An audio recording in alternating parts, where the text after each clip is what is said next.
Hola, mi nombre es Carlos González, estudiante de primer semestre de Tecnología en Electrónica Industrial de la Universidad de Sucre. Hoy les traigo un pequeño video tutorial acerca de los instrumentos de medición más usados en la electrónica, los riesgos a los que se expone un ingeniero electrónico, el código de colores de las resistencias, entre otros. Muy bien, empecemos con el código de colores de las resistencias y sus ejemplos. Para saber el valor de una resistencia, debemos remitirnos a la siguiente tabla, la cual nos muestra el código de colores con sus respectivos valores. Entonces, tenemos esta tabla. Consta de 5 columnas. 1, 2, 3, 4 y 5 columnas. En la primera columna podemos ver de los colores que se puede componer una resistencia. Cabe aclarar que la resistencia solo puede tener 4 bandas, o sea, 4 colores. Tenemos entonces la segunda columna, la segunda y tercera columna que equivalen al valor de la resistencia. Independientemente de si el color se encuentra en la primera o segunda banda, va a equivaler lo mismo. Es decir, si en una resistencia tenemos que el negro está en la primera, va a equivaler 0. Y en otra resistencia tenemos que el negro está en la segunda, va a seguir equivaliendo 0. Lo que varía es la cuarta columna o la tercera banda de la resistencia, la cual va a ser el multiplicador, la cual, valga la redundancia, va a multiplicar el valor que encontremos en la primera y segunda banda. Ya más adelante les presentaré unos ejemplos para que así podamos entender mejor. Ya la última columna, que equivale a la tolerancia, es decir, el valor en el que puede oscilar una resistencia, ya sea hacia arriba o hacia abajo, mayor o menor. Al final solo vamos a tener dos colores de tolerancia, de la cual va a ser el dorado o el plata. Es decir, solo en la cuarta banda podremos encontrar dorado o plata en las resistencias más vistas. Entonces, continuamos. Tenemos ahora esta resistencia que, como pueden ver, no sabemos de cuánto es, pero vamos a hallar a cuánto equivale. Entonces, según la anterior tabla, sabemos que consta de 4 bandas. Y tenemos que ubicar la primera banda, que en este caso sería el café. ¿Cómo sabemos que la primera banda es el café? Pues hay que organizarla de tal modo que la tolerancia, es decir, el color dorado o el color plateado, queden de último. En este caso sería la primera banda, la segunda, la tercera y la última, que tiene que ser la tolerancia, que es la cuarta. Siempre vamos a leer una resistencia así. Entonces, según la anterior tabla sabemos que la primera banda equivale al café. ¿Y a cuánto equivale el café? Según la tabla, equivale a 1. Disculpen, a 1. La segunda banda, que es el negro, ya vimos en la tabla que equivale a 0. Y la tercera banda, que es el multiplicador, ya vimos que equivale a 10. Entonces, para saber de cuánto es esta resistencia, tenemos que ubicar. Hago una advertencia. No hay que sumar ni multiplicar. No hay que sumar ni multiplicar los valores que estén en la primera y segunda banda. Eso solo los vamos a ubicar. ¿Cómo se ubicar? Pues que, como sabemos que la primera banda equivale a 1, colocamos el 1. Solo se coloca. En la segunda banda colocamos el 0. Solo ubicamos. Es decir, 10. Así va a quedar. Ubicamos el 1 y después el 0 va a equivaler a 10. No se va a multiplicar ni a sumar por ahora. Estos dos valores nunca se van a multiplicar ni se van a sumar entre sí.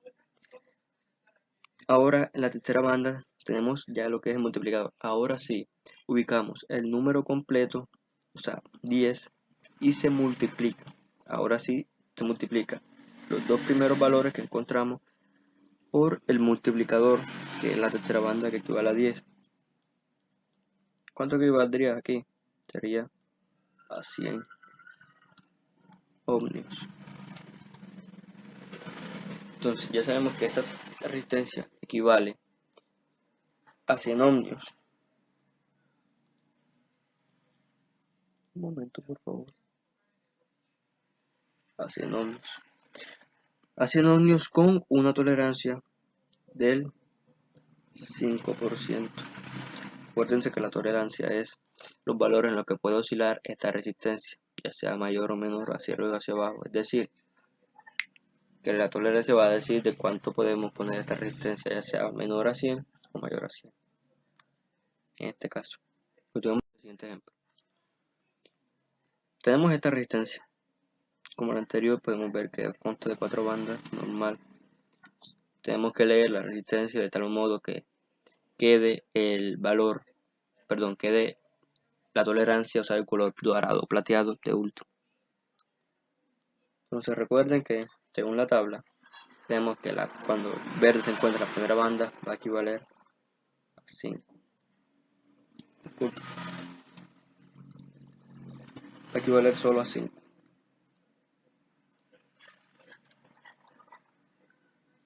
Entonces, cuando el azul cuando el azul se encuentra en la segunda banda, va a equivaler a 6. Y como vimos en el anterior ejemplo, cuando el café está en la tercera banda, es decir, cuando el café va a ser multiplicador, equivale a 10. Y ya sabemos que el dorado equivale a una tolerancia del 5%. Entonces, ubicamos los números en el anterior ejemplo. Primero el 5, después el 6 porque se encuentra en la primera y segunda banda respectivamente. Y después sí colocamos el multiplicador, que sería la tercera banda. Y después realizamos la multiplicación, que en este caso nos daría 56 por 10 sería 560. 560 ohmios.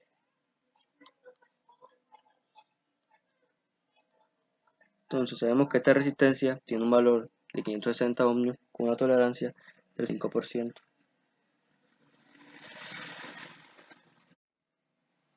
Bueno, ahora seguiremos con los instrumentos de medición más usados en la electrónica.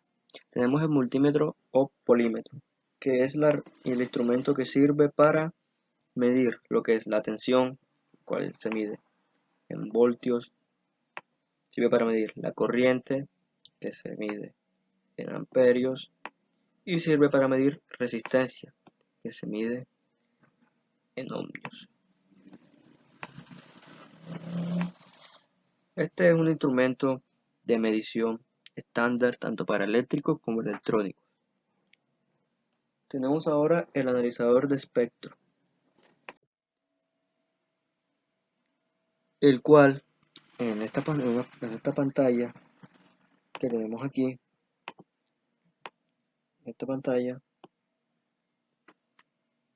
permite visualizar los componentes espectrales, valga la redundancia, de un espectro, tales como las ondas eléctricas, las ondas acústicas y las ondas ópticas. Es decir, que en esta pantalla que tenemos aquí, nos va a permitir visualizar ondas y algunos tipos de otros espectros, pero los más comunes son las ondas eléctricas, las ondas acústicas y las ondas ópticas. Este aparato se usa principalmente por las personas que trabajan en la industria del sonido, con los parlantes y ese tipo de cosas. Sigamos. Tenemos la sonda o punta lógica, que sirve para determinar el nivel lógico en el que se encuentra el componente. Es decir, que este aparato, este instrumento, la sonda lógica, sirve para determinar si el elemento en un circuito está funcionando correctamente. Con este aparato o este instrumento se espera que las variaciones en el circuito de cada componente sean lentas, porque siempre hay variaciones, pero se espera que sean lentas utilizando este instrumento. Y por último tendremos el osciloscopio. Sirve para poder visualizar señales eléctricas que varían con el tiempo para así poder monitorearlas.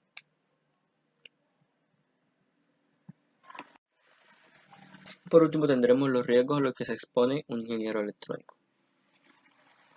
Pues el primer riesgo que tiene un ingeniero electrónico se dice que es la intensidad de corriente. Como podemos ver aquí, según la ley de Ohm, la intensidad es igual a la diferencia de potencial o la resistencia del cuerpo. Tenemos que la unidad de medida de la intensidad en el sistema internacional es el amperio, todos sabemos eso. Bueno, pero el riesgo en sí está a partir de los 8 miliamperios, que ya al ingeniero electrónico o a cualquier persona que lo golpee una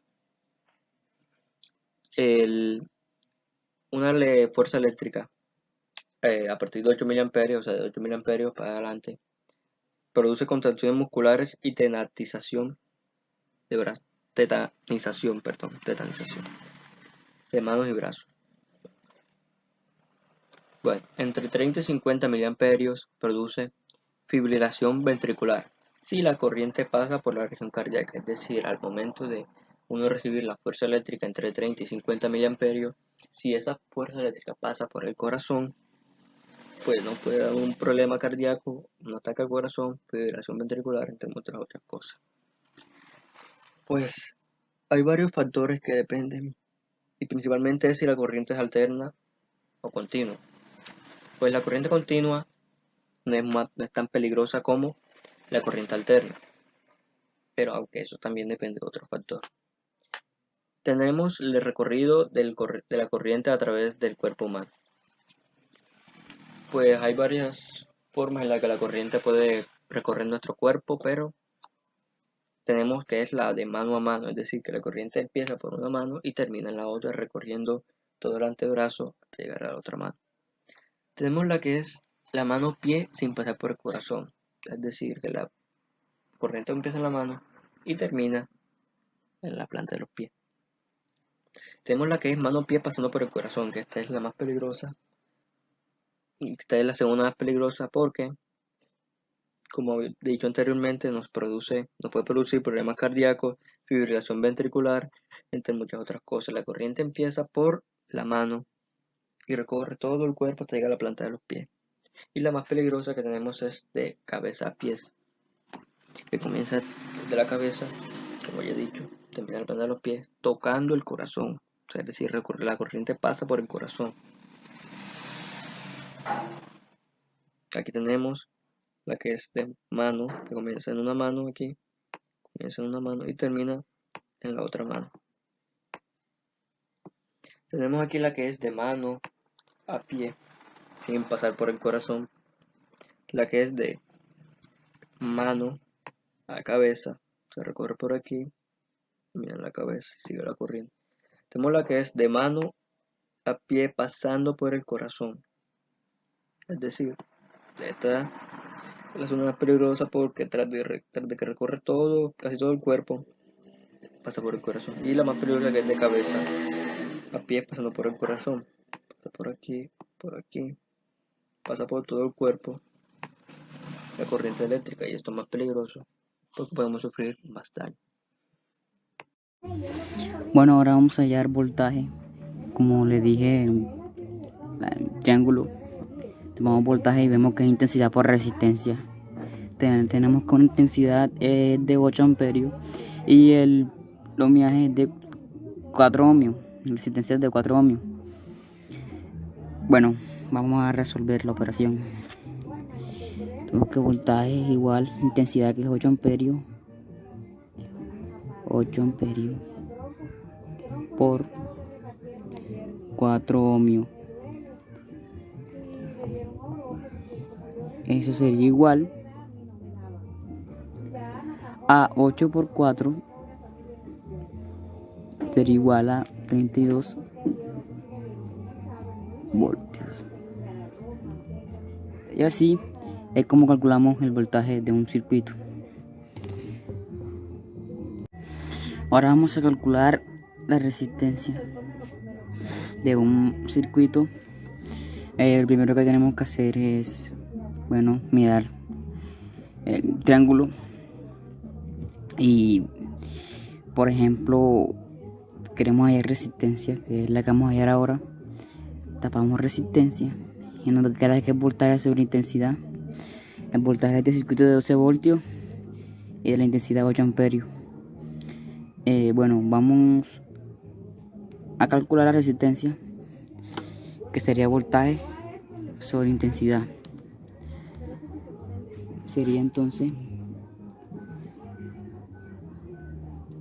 resistencia igual voltaje sobre intensidad. Podemos ver que la intensidad es 8 amperios, la corriente, el voltaje son 12 voltios. Entonces ya conocemos los datos esos. Entonces vamos a hallarlo. 12 voltios sobre 8 amperios. Eso sería igual a 1.5 ohmio. Colocamos entonces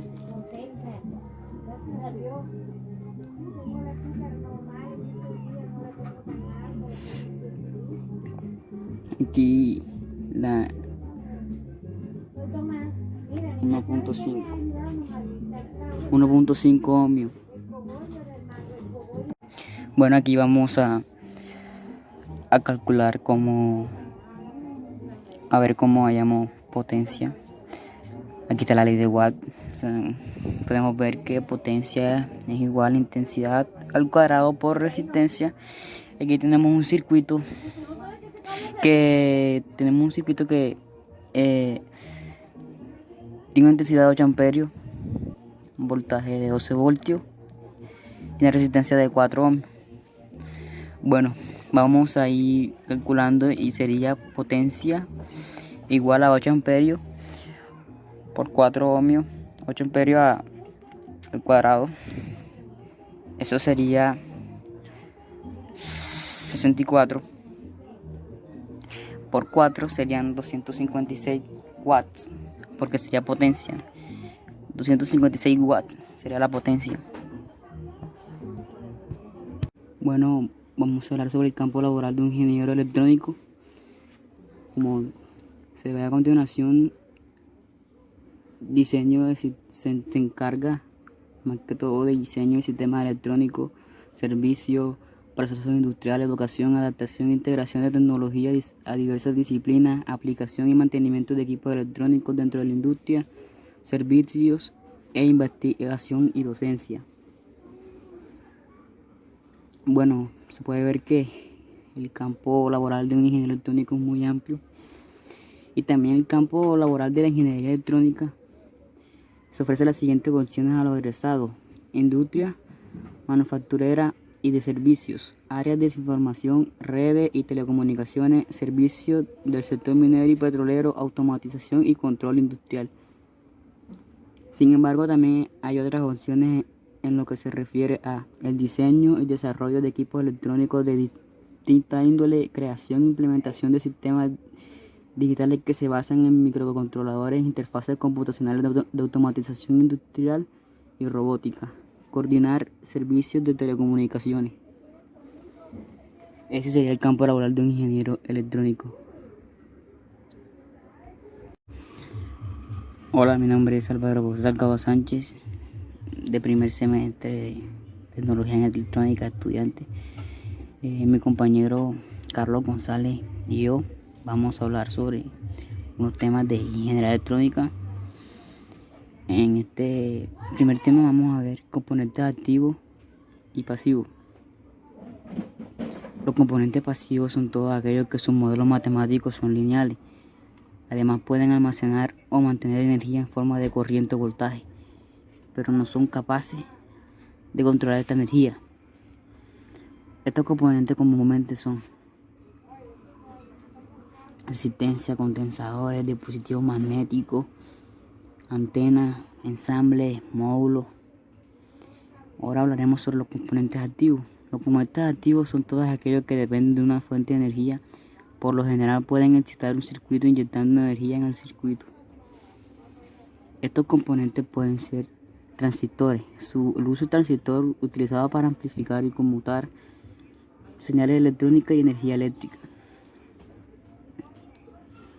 Fuentes de energía. Batería, fuente de energía eléctrica, batería, fuente de alimentación, generador eléctrico. Circuitos integrados. Así, electrónica, digital, circuitos análogos, circuitos integrados. Y diodo, que conduce la electricidad en una sola dirección. También los dispositivos optoelectrónicos, diodo láser, diodo emisor de luz, optoacoplador, fotoacoplador, interruptor óptico y relé.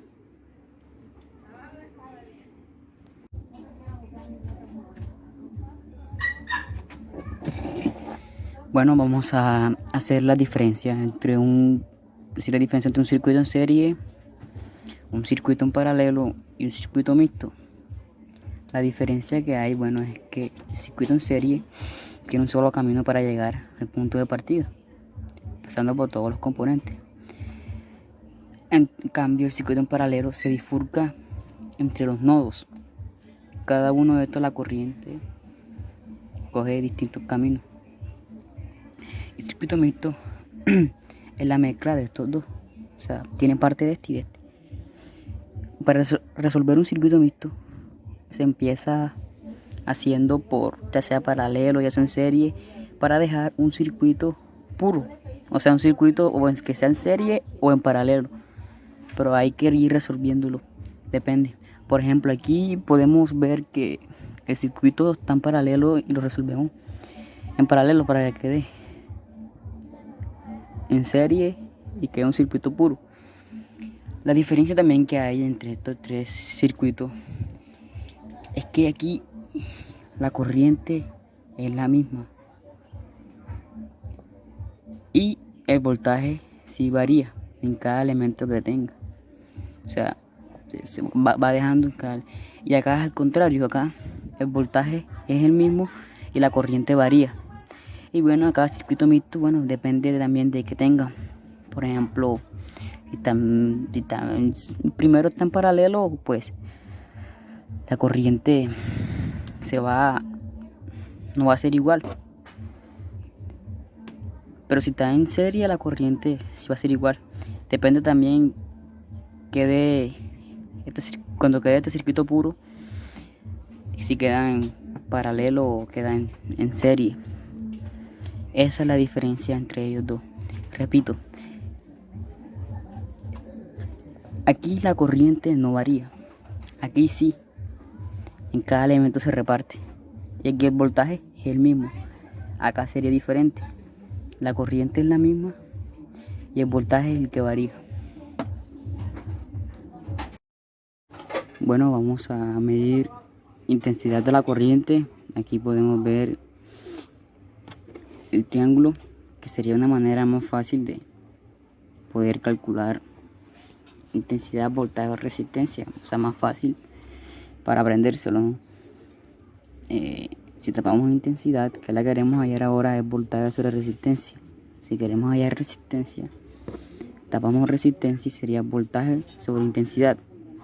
Y si queremos hallar voltaje, tapamos voltaje, sería intensidad por resistencia.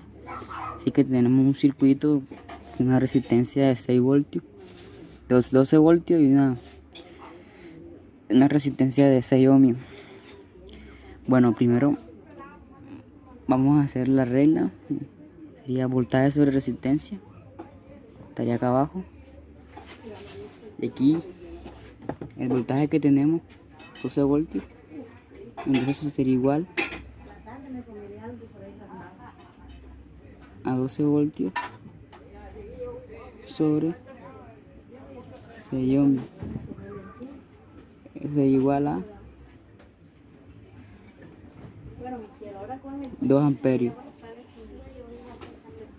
Estaría resuelto el ejercicio, porque nos piden la intensidad. Así que se puede calcular la intensidad de un circuito.